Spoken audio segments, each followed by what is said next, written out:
Saya Cynthia Rompas masih menemani Anda di Kompas Petang. Saudara, Polda Kepulauan Riau bersama Divisi Hub Interpolri dan Interpol menggerebek sebuah gedung yang berada di kawasan Industrial Park Batam yang diduga menjadi markas sindikat penipuan love scamming atau penipuan berkedok asmara.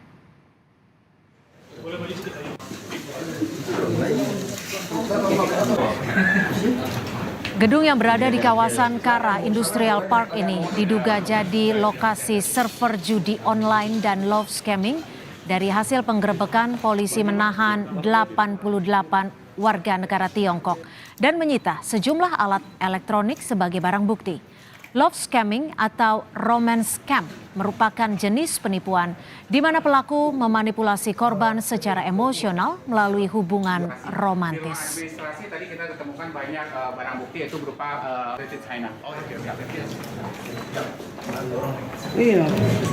Polisi menyebut 88 warga negara Tiongkok ini terdiri dari 83 orang laki-laki dan 5 orang perempuan. Polisi menambahkan modus yang dilakukan yaitu dengan mengirimkan video porno maupun video love scamming untuk memeras korbannya. Dugaan sementara pelaku menyasar korban asal beberapa negara termasuk Tiongkok dan Indonesia. Di ruang administrasi tadi kita ketemukan banyak barang bukti yaitu berupa adalah suatu jaringan internasional dalam pengungkapan kasus video scamming atau video call sex. Ternyata di dalam gedung tiga tingkat atau 3 lantai ini berisi sekitar 88 orang warga negara asing yang berasal dari Republik Rakyat Tiongkok. Dan dari data yang kami dapat juga banyak korban ini adalah berasal dari warga negara China.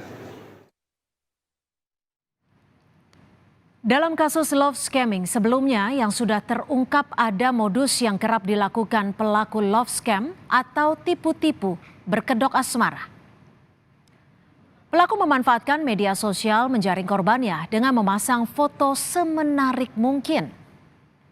Setelah korban tertarik dan termakan janji manis, pelaku love scam melancarkan aksinya meminjam uang dengan berbagai alasan dan kemudian menghilang.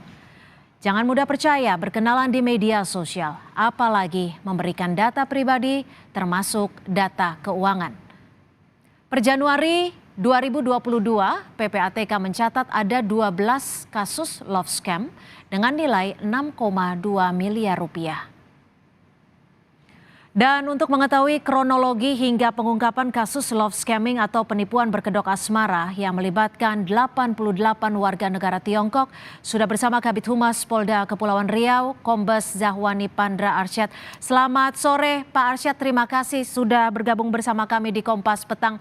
Boleh diceritakan kepada kami seperti apa sebenarnya kasus penipuan love scamming ini dan bisa melibatkan warga negara Tiongkok sebanyak 88 orang?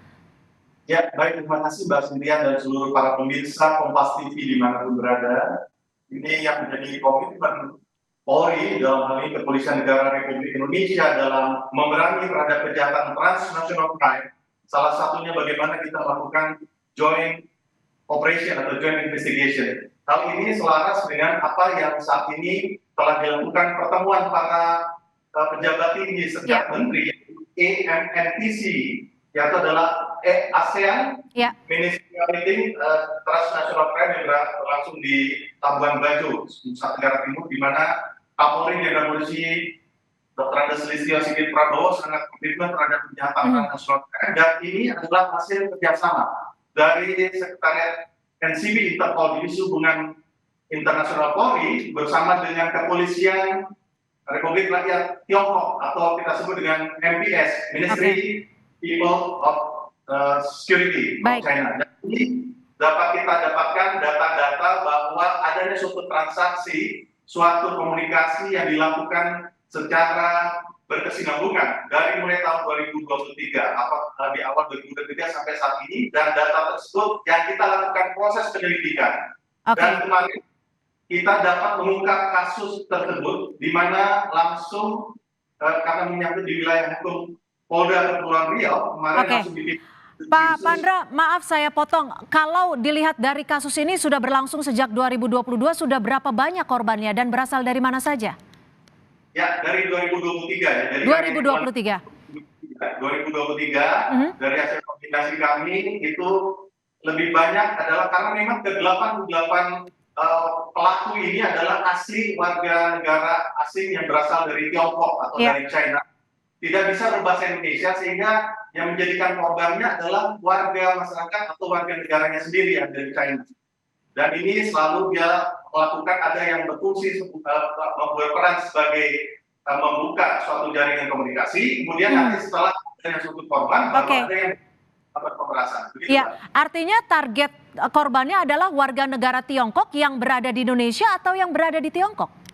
Yang di Tiongkok. Jadi selama ini yang lagi dilakukan pendalaman, makanya kami sampaikan dulu bahwa keberhasilan ini kami melakukan pengungkapan pada hari Selasa 29 Agustus 2023 di salah satu kawasan di daerah Kamu Industrial Park, di mana ini langsung dipimpin langsung dengan Dirkrimsus Polda Kepulauan Riau, dan juga dari Kepala Bagian Kejahatan Nasional. Singkat saja Pak Pandra, sudah adakah informasi terkait ada atau tidaknya korban berasal dari warga negara Indonesia? Singkat saja. Ini ya dari data yang kami dapat tentunya ini perlu pendalaman atau namanya penyelidikan secara mendalam, karena kami juga melibatkan dari kepolisian China. Saat ini sedang didalami dan sebentar lagi kami akan melakukan konferensi pers bersama SES Indonesia di Kementerian Polri, yaitu Bapak Brigjen Chandra, nanti kita lakukan bersama Kapolda Kepri. Itu Mbak, sementara yang saya kami. Baik, terima kasih Kabid Humas Polda Kepulauan Riau, Kombes Zahwani Pandra Asyad sudah bergabung bersama kami di Kompas Petang. Selamat sore, Pak Pandra.